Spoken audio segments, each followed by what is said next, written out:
You know, sometimes in life, the things we call mistakes aren't mistakes at all. Sometimes the wrong turn, the wrong decision, even the wrong train, takes us exactly where we were meant to be. And today, I want to share with you a story, a real reminder that when life doesn't go as planned, it might actually be leading you somewhere better. This is the story of a young man named Oliver, and how a wrong train in America changed his entire life. It was late evening at a busy train station in the US. The smell of pretzels, coffee, and the sound of constant announcements filled the air. People rushed past with backpacks and suitcases, and in the middle of all that noise stood Oliver, a 20-something young man holding a small worn-out duffel bag tight to his chest. He had left his small hometown that morning with one dream: to build a better life for his family. His dad worked long hours in construction, his mom cleaned houses, and somehow they still barely made it through each month. Every night, Oliver would watch them come home exhausted and think to himself, "One day, I'm going to change this. One day, we won't struggle anymore." Today was supposed to be that first step. He had been told that in New York City, if you worked hard enough, you could make something of yourself. So he saved every dollar he could, bought a one-way ticket, and arrived at the station with nothing but hope. He asked a stranger, "Hey, sir, which train is going to New York?"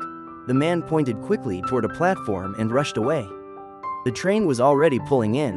No time to think, no time to double-check. Oliver jumped in. He sat by the window, heart pounding with excitement. "This is it," he whispered. "My new life starts now." But an hour later, the station names outside didn't look familiar at all. The accents people spoke with felt different. A knot tightened in his stomach.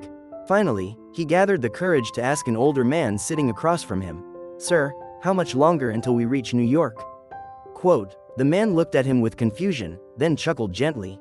"Son, this train isn't going to New York. You're headed south." Oliver froze. Everything inside him collapsed. "What? No, that can't be. I bought the ticket. I asked." But it didn't matter. He had boarded the wrong train. With barely any money left and no idea where he was going, Oliver felt his dream slip away. He stepped off the train hours later in a small, unfamiliar town. He sat on a cold bench outside the station, feeling completely lost, like the world had just swallowed every bit of hope he had. That's when an elderly man in simple clothes walked toward him. His name was Adrian. Gentle eyes, slow steps, a calmness that felt almost grounding. "You look troubled, son," Adrian said. "What happened?" Oliver broke down and told him everything. Leaving home, the dream, the mistake, and how wrong everything suddenly felt. Adrian listened quietly and then placed a hand on Oliver's shoulder. "Maybe you're not lost. Maybe life brought you exactly where you need to be." Oliver shook his head. "This can't be the right place. I don't know anyone here. I don't even have money to go back." Adrian smiled kindly. "Come, first, you need rest." With nowhere else to go, Oliver followed him. Adrian and his wife gave him a warm meal and a couch to sleep on. For the first time that day, Oliver felt human again. The next morning, Adrian said, "There's a warehouse nearby looking for helpers. It's not glamorous, but it's honest work. If you want, I'll take you there." This was not the life Oliver dreamed of, but he had no better option. So he went. The job was hard, heavy lifting, cleaning, long hours, but Oliver thought of his parents and worked harder. Days passed, weeks passed, supervisors started to notice. "Oliver, you work harder than anyone here," one of them told him. "Keep it up, and you'll move up fast." Those simple words lit something inside him. He began learning every corner of that warehouse, every machine, every system.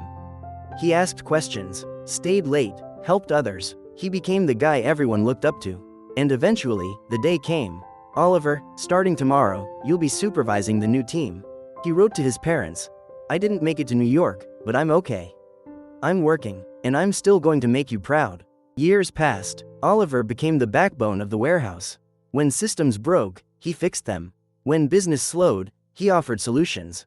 He saved the company more than once. And then, with his savings, he opened a small grocery store in that little town. People loved him, not because the store was fancy, but because Oliver treated everyone with kindness, fairness, and respect. He even helped other struggling young men get jobs, telling them, "Work with honesty, work with heart, you'll rise." He became exactly the kind of hope he once searched for. One golden evening, as kids played outside and the sky glowed orange, Adrian walked by Oliver's new home. Oliver stood there and said, with tears in his eyes, "Adrian, I thought I got on the wrong train that day. But now I know, it was the train that brought me to my real destination. Adrian smiled. Life knows better than we do, son. Sometimes the doors you think are wrong are the ones that lead you where you belong. So if you're watching this right now and you feel like life has taken a wrong turn, or nothing is going according to your plan, remember Oliver's journey. What felt like an accident was actually destiny in disguise. Sometimes the wrong train takes you to the right station. Trust the process. Trust the journey. Life is leading you somewhere, even if you don't see it yet. If this story touched your heart, don't forget to like, share, and subscribe to Self-Made You for more inspiring life lessons. Thank you all. See you in the next